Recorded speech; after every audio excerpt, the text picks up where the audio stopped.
So this is the Texan.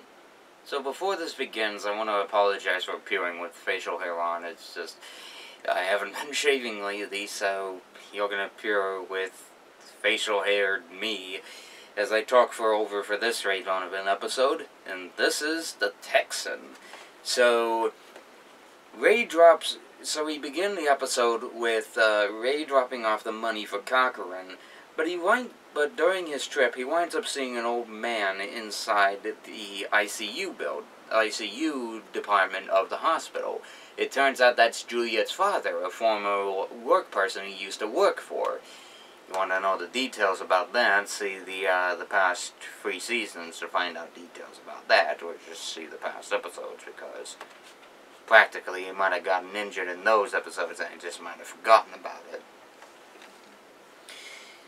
But then we see that it turns out that Mickey winds up getting out of prison for his last week's gayness. And we see that Ray helps him out while at breakfast to help him get back on his feet after the situation that he was in last week, especially with the Russian dude trying to kill him. But all is put aside when Ray winds up returning back to the home and dances with Connor to Just Dance, but all ends very terribly when Larry comes, you know, the dude who was almost threatening to shoot Connor, especially since Connor winded up having the gun that he's winded up stealing from Ray's, you know, special 5-fingered combination, and winded up shooting the little tent or whatever, the little bouncy house, and Ray winds up getting his gun back and decides to take Connor on a little field trip. But since this is a divided episode, we'll focus on that a bit later. So we see that Teresa is put into a mental hospital, which upsets Bunchy because A, he wasn't notified about it, and B,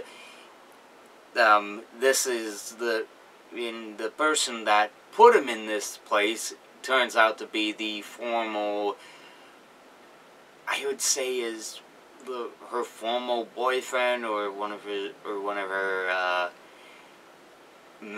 family members. I don't know, but I gotta look into that. But anywho, Connor is taken to a very bad part of LA where they wind up meeting with Avi, and they're delivered a bunch of images of people who've accidentally shot themselves with their own guns because A, they didn't get any proper gun training, which was the thing I feared the most, especially when Connor was to steal Ray's gun. And, to make things worse, Ray kicks him out of the car for a little while, everyone gives him the look, and almost feels like they're about to shoot him, but then Ray has a slight change of heart and then gives Connor the let-in to go back into his car as they ride out of the bad part of LA. We then see that Marisol winds up speaking the truth and wants Hector to obviously be depressed about himself, be an emo. Because I don't know just what it is about this situation with Hector and Marisol. It always winds up becoming so terribly bad in the end for these two that, seriously, they just gotta stop hanging out with each other or just shut her up. But then we see that Bunchy tries to visit his girlfriend, but it doesn't last very long because she is in like this permanent denial. But while in there, Mickey winds up having this little chat with one of the patients inside the mental hospital. And it turns, and sort of the one thing that he gives to Bunchy is just the situation at hand, just what it's like for people to stay inside the facility. It's like, once you're there, you can never, ever get out. Even if you're a sane person, well, actually, I don't need to explain that. Just see One Flew Over the Cuckoo's Nest. You all understand just the situation at hand. Which, if you haven't really seen One Flew Over the Cuckoo's Nest, where have you been all this time? Anywho, we have that, we see that, crap, I hate it when I lose my place in these notes.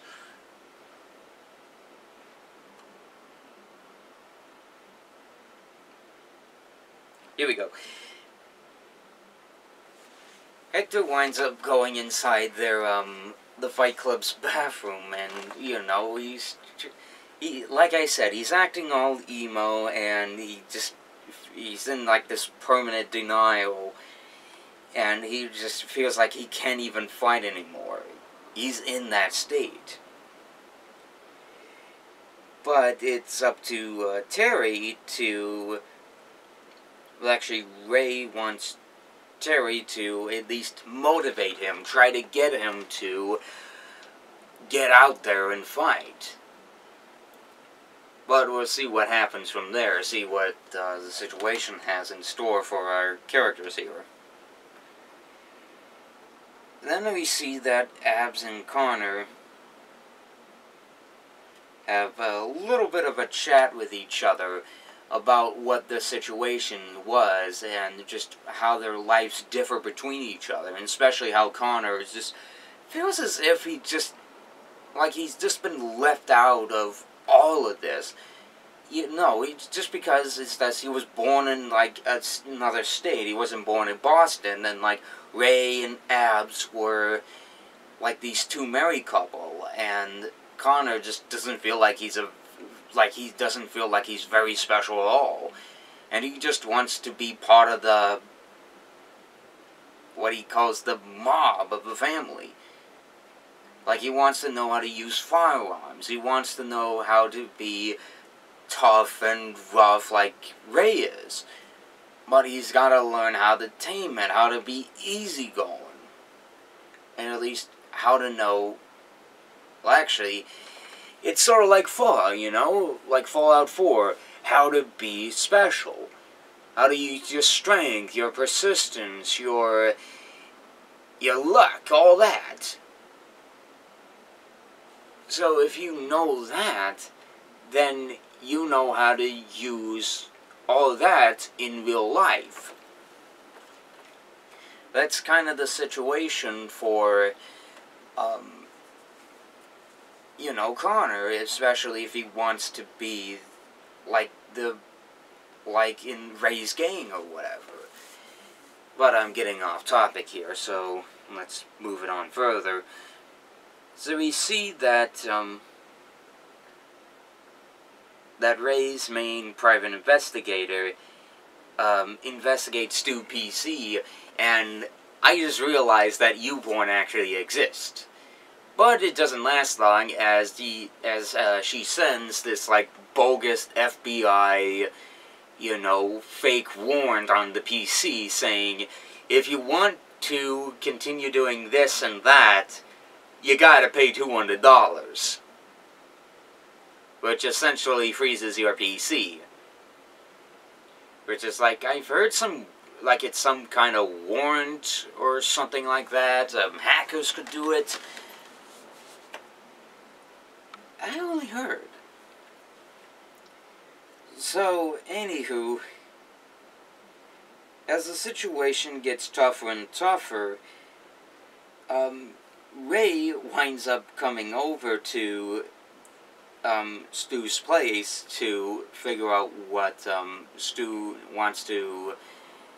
what Ray wants him to do to, you know, wants him to do in order for him to fight off this supposedly hacked PC. And it's just funny just how Stu just winds up getting off on the desktop and just calling out for Ray. It's just the most hilarious thing you'll ever see in your life. I mean, I had a chuckle out of it. Actually, there were a couple of funny moments out of this.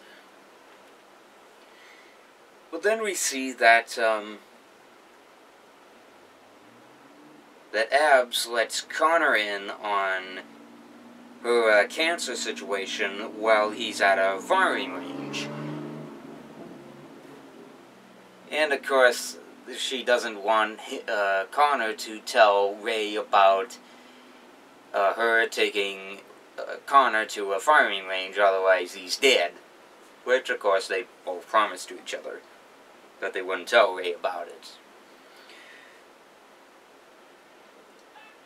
Then we see that Daryl investigates the new middleweight champion that might fight up against Hector, which he sits and waits at the bar to wait for Ray's signal to whether or not to fight against him or not. Because, you know, Daryl's been hired to do stuff for Ray as well, because he's part of the family. And then we see back at the Fight Club that Hector and Terry talk about the, you know, their tattoos and their original lives. And they both wind up motivating themselves by doing one simple thing. Drunk boxing. You know, drinking themselves and then boxing themselves while they're drunk. Which I wouldn't imagine that would turn out very well. But at least they don't damage up the club. We then see that Stu golfs out with the other member of the main boxing club, which hires, obviously, the middleweight champion we saw earlier, as well as Hector, as he obviously records using, you know, this little, like, glasses or whatever that has, like, the camera in the middle of the, you know, the middle of the eyepiece or whatever, as evidence. So we see, but we'll see what happens there as it goes on. We then see that Bunchy confronts his, you know, the former girlfriend that Bunchy was marrying, and grabbing a couple of things out of there. They both talk crap against each other, and they just, you know, and of course, Bunchy storms out of the place, grabbing whatever he wanted to get out of there. And of course, as the day winds up going down, Daryl winds up receiving the signal from Ray to obviously get the champion to get the middleweight champion down, as of course he gets and of course Daryl gets him down by a means of, well, using metal knuckles, and obviously clubbing him so hard right up against the top of the eye, like right up like right up here. Which, of course, means that the middleweight champion forfeits from the fight, and that means that our hero, Hector, winds up returning to the match, magically. We then see that Bunchy winds up getting her out of the club, winds up getting her out of the mental hospital. Ray gets more stuff out of the safe from his former boss back in season 1 and 2, and Juliet's